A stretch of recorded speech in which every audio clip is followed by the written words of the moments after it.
Peter McWoor spent 25 years in New York, working tirelessly, sending money home and building a mansion in his Nigerian village, a symbol of his sacrifice. He dreamed of returning, of being welcomed by the family he had supported for decades. But when he finally came home, he was met not with warmth, but with envy. His siblings saw his house as an asset to seize, not a home to cherish. They isolated him, spread rumors of his madness, and cut him off from his children in America. Peter's sanctuary became a prison, his dream twisted into a nightmare. The very people he had lifted up turned against him, driven by greed. He was locked inside his own house, his phone taken, his world shrinking to four walls. The mansion, once a beacon of hope, became the site of his deepest despair. The man who conquered New York was now a captive in his own village, betrayed by his own blood. In America, Ifunanya Mokwa cherished her regular calls with her father, their bond unbroken by distance. Then suddenly, the calls stopped. At first she thought it was a network issue, but days turned into weeks. Her messages went unread. Her anxiety grew. When she called her uncles and aunts, their stories were inconsistent and evasive. They claimed Peter was traveling, ill, or had chosen to disconnect from technology. The excuses didn't add up. Ifunanya sensed something was terribly wrong. The silence from Nigeria became a menacing presence. Realizing she could no longer trust her relatives, she made a decision. She would go to Nigeria herself to find her father. Ifunanya booked a flight to Lagos, her heart pounding with fear and determination. She bypassed the family home, heading straight to her father's village. The journey was long and tense, the mansion looming ahead like a fortress. The gates were locked, the house unnaturally quiet. Neighbors repeated the same story. Peter was unwell, reclusive, changed. All rumors traced back to her uncles and aunts. Ifunanya realized the deception ran deep. She couldn't trust anyone inside the family.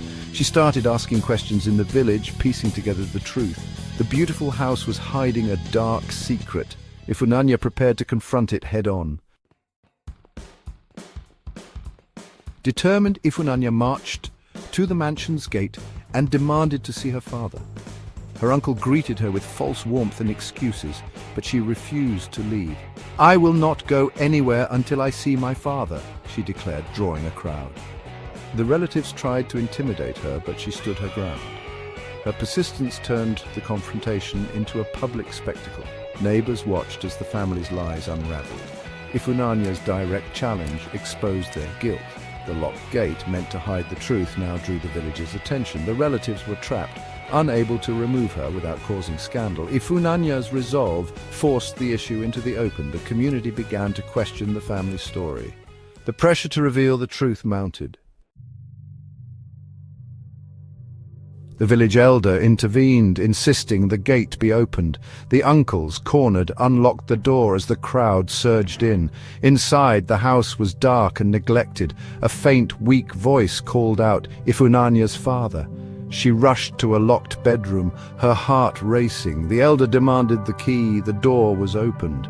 Peter was found emaciated, confused, and imprisoned in a bare room. The villagers gasped in horror at the sight.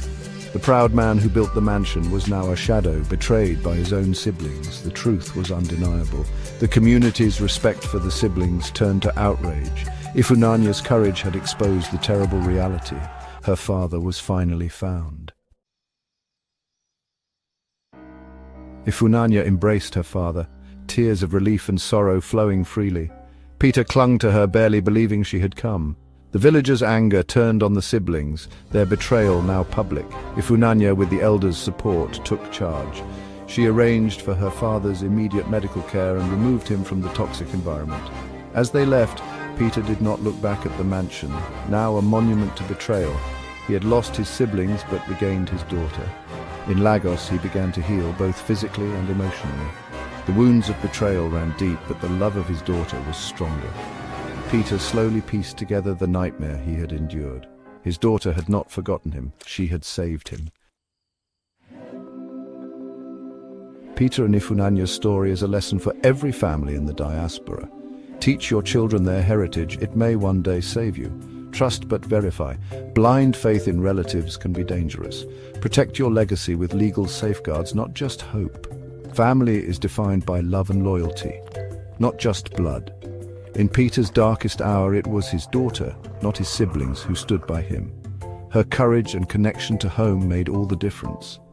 Betrayal can wound deeply, but love can heal. Peter lost a house but regained his life and dignity. True family is built on unwavering loyalty and love, shining brightest in the darkest times.